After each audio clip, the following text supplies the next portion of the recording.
feels like forever ago, but boy, did that make a statement for this Colorado bunch. And then nobody had Colorado beating LSU, except Colorado had them beating LSU, and that's all that mattered. And what you're seeing here is a strong tournament resume, regardless of the fact that they've lost 5 of their last 6 coming into this tournament. They're turning this thing around, and they know what they are capable of doing. A projected seed at number 4.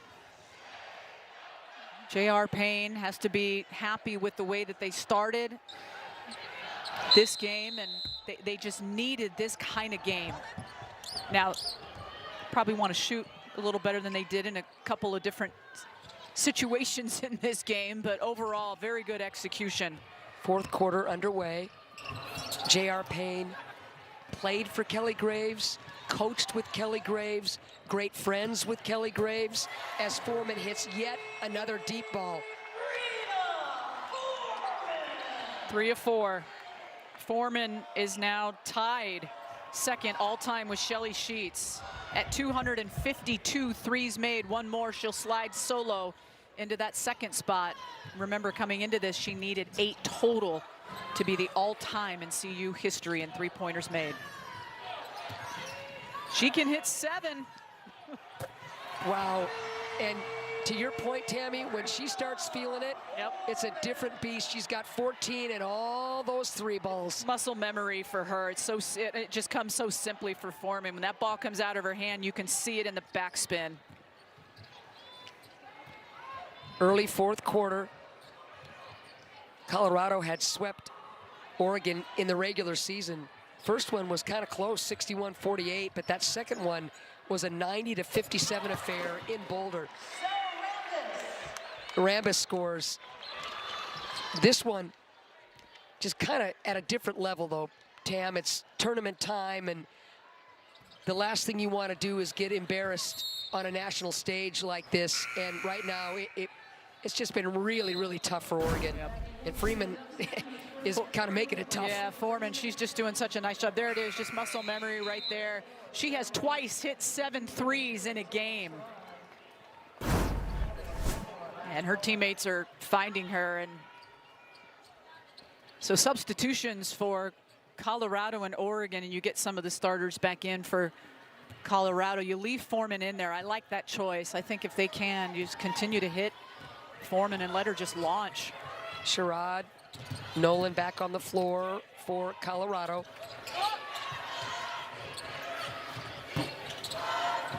Short on that shot is Wagner.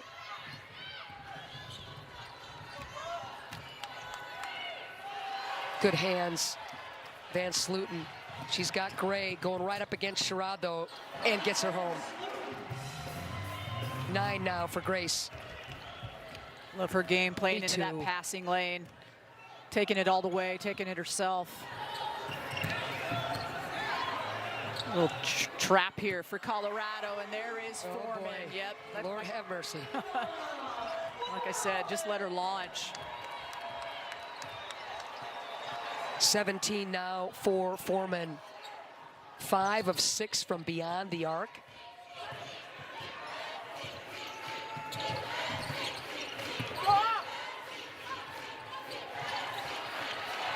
Uh-oh. That turnover, and Sherrod's got a gimme. So Sherrod now with 9 points, 8 assists, 5 rebounds. And this is just a layup drill.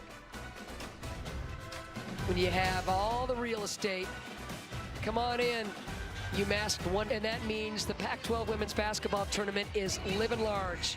Here at the MGM Grand Garden Arena, Colorado with a huge lead over Oregon in the 4th quarter. When you look at the AP rankings along with the all-important net, you've got a lot of representation by the Pac-12. Yeah, how about the net ranking? You know, Stanford in that 2 slot in the AP, but a 4 overall. UCLA, very, very tough team. Watch out for this UCLA team. Oregon State, another team that I think is just playing very, very well. Happy to have Reagan Beers back. Colorado at 19. Also want to mention Washington State University with a 25 net ranking. We'll see them next against Cal. Another turnover. Smith wants to fly in, scores the Mizzou transfer, having herself a heck of a game for J.R. Payne. And how about the bench of Colorado, Tammy? Outscoring Oregon's bench 23-2. Yep. 3 straight turnovers by Oregon.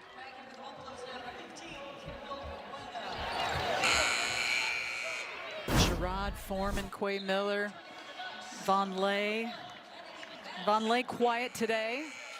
That's okay. Teammates picking her up as you take a look at Smith in the open court with a one-handed layup. Von Lay with 2 points. That's it. She leads this club in scoring. 14 points you get from her. 2 tonight, or this afternoon. And yet look at this lead. Averages 5 rebounds. She's got 6. Johnson missing badly. Basham will flip it to Gray.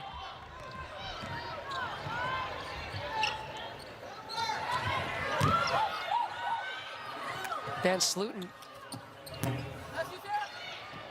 Che just tips it to herself, puts the ball on the deck though, and the whistle will blow that play dead.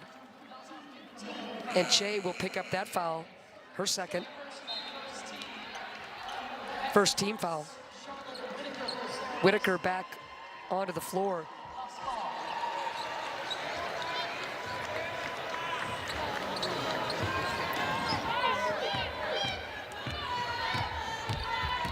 The Ducks looking at season lows in a lot of departments. Points, made field goals, field goal percentage, another triple. This time it's Sadler.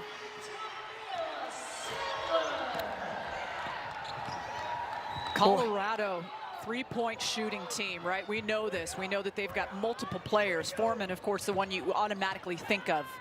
64% today on 9 of 14. And 5 of those coming from Foreman. And you know you're going at it right when Sadler, who 25% shooter from beyond the arc, not great, but you still want her to shoot when you're open. She's, you know, feeling free too. She's 2 of 2. Yeah. Talk about feeling free. 2 when you're not thinking too much about it. You're not overthinking it. You're just playing loose. Big wide zone by Colorado. We've seen this from this team in the 4th quarter. 5 minutes left to go in this game. Colorado will advance to face Oregon State tomorrow. Che to the line.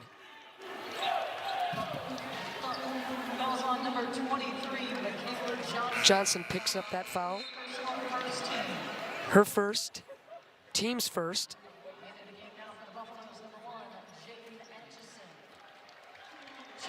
Remember, coming up next should be a good one. Cal and Washington State. Mentioned the net ranking of 25 by Washington State University. They went into Colorado last weekend when emotions were against them. Cammie Etheridge talked about senior day for Colorado, and she said we were mentally focused the entire game.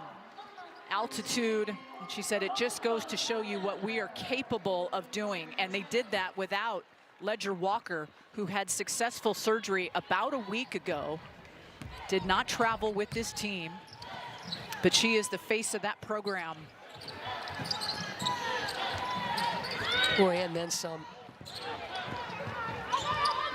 Cammie Etheridge saying she would really like to keep that momentum of that Colorado win from last weekend coming into Vegas here. Atchison on the floor for Colorado, missing that shot. Tilliander checking in for the Oregon Ducks. And Whitaker picks up her third, team's second.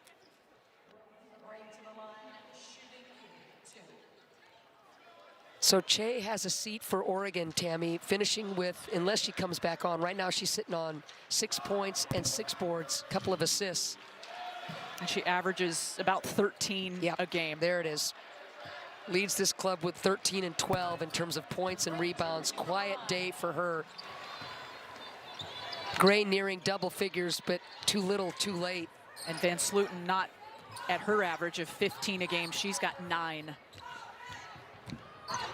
The last 11 games she's appeared in, Van Slooten has recorded double-figure games. 2 of those double-doubles. Good rebounding effort. I think Sadler has just been brilliant off the bench for Colorado today. Well, she can really turn the corner here against the Oregon Duck defense. She has Tilliander beat literally from the top of the free throw line as soon as the ball was reversed, catch and rip, turn the corner, and she makes good on that 3-point play. So 11 now for Sadler, well over her seasonal average of 5. She comes off a game against Washington State where she was scoreless. And this is a heck of a bounce back game when Colorado needed it most. That loss to Washington State, 72-63.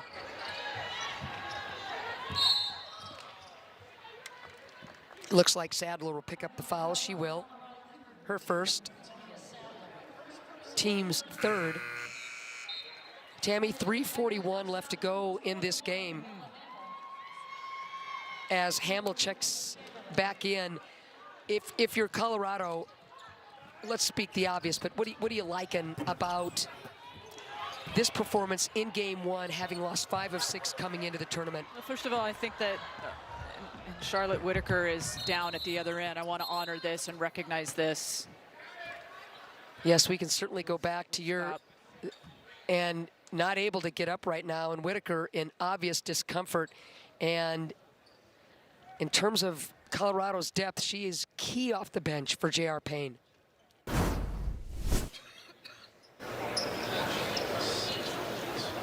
Oh, she rolled her ankle right on that right side, like just a quick roll stinger. Oh.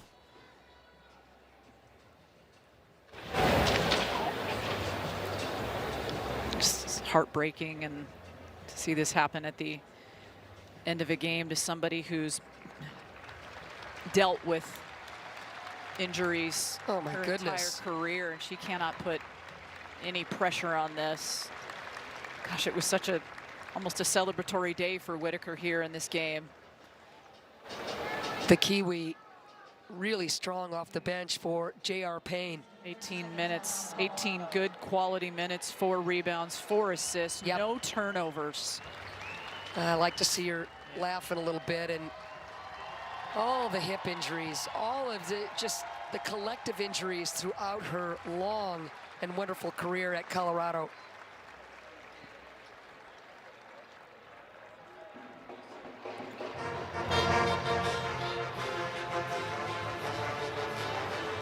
They'll take Charlotte to the locker room.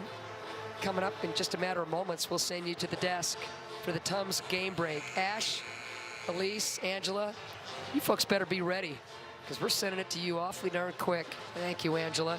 Come on, Elise. Yeah, there we it is. go. We got the fist Goodness bump. Yeah. sakes. Ashley, give me a signal. Give me a sign, Ashley. Oh. She had her earpiece out. I'm going to go back to your question. Yes, you please. asked me what I liked about this Colorado bunch here today. 23 assists on 31 made buckets, and I think J.R. Payne would talk about the fact that this team, found each other. They found a way to right the ship, right? And it's been such a good ship for this Colorado team all season long. They are so capable of playing great basketball. I love the fact that you brought up the helpers, Tammy. This will be the 17th time this season where Colorado has posted 20 or more assists. And remember, their season high is 32 against this same Oregon team. I've been watching their bench when they score these last 5 minutes, and they are truly joyful for one another. And that starts with their leadership. And that's just, that's who they are. They celebrate each other. They can be happy for one another. Colorado's gobbled up about 4 straight offensive rebounds, make it 5. My goodness. Hit Johnson one more time. I want her to hit an outside shot. There you go. Johnson, come on. Oh. Another offensive rebound. They'll call a foul on Johnson. Yeah. That'll go over the back. Well, Colorado had 5, 6, or 7 opportunities and couldn't get it done. And that foul will go against Johnson.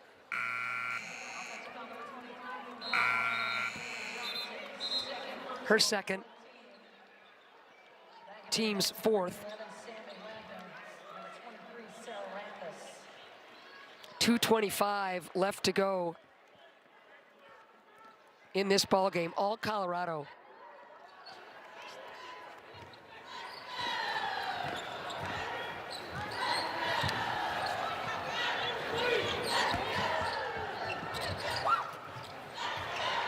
Another turnover. And getting it home. Big smile. You just love it when you score, when you get a chance to play in the Pac-12 tournament. You get a bucket, your first bucket here right of the game. Atchison, and that was a really nice unselfish pass by Sadler.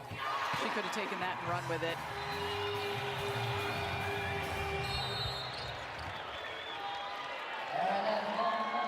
Is that the first 3 for the Oregon Ducks? It is, if I'm not mistaken. 1 of 12, and Hamill hits the 3, and that's the first triple. 76-30.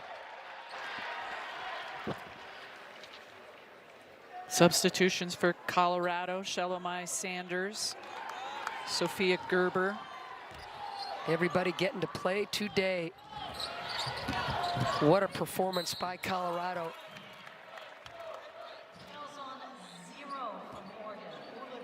Chamberlain with that foul, her second. Team's third team foul. It was 13-2 after 1.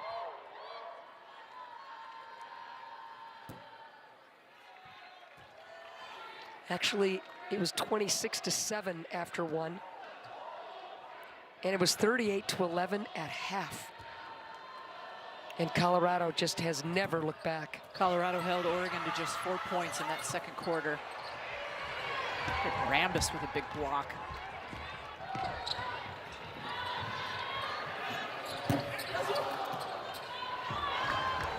There'll be a season low in field goals made for the Oregon Ducks, in points scored this season for the Oregon Ducks. Not there for Atchison.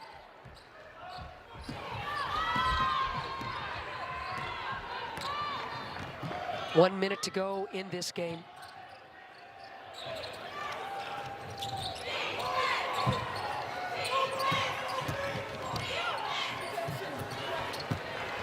Wagner gets bumped, nothing called, will play on.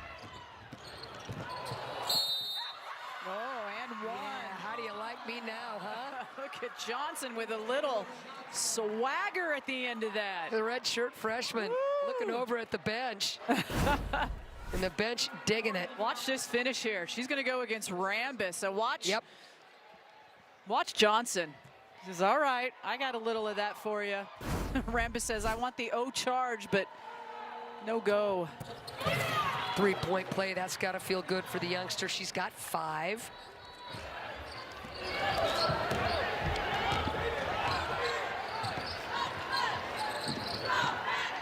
Just seconds left to go in this first round matchup.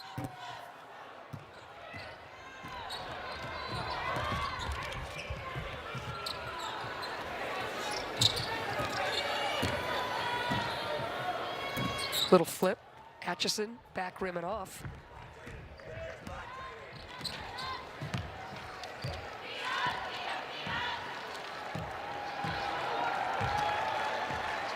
So the seconds tick down. Kelly and JR will meet at half court. And that'll do it. Colorado rolling to the impressive victory.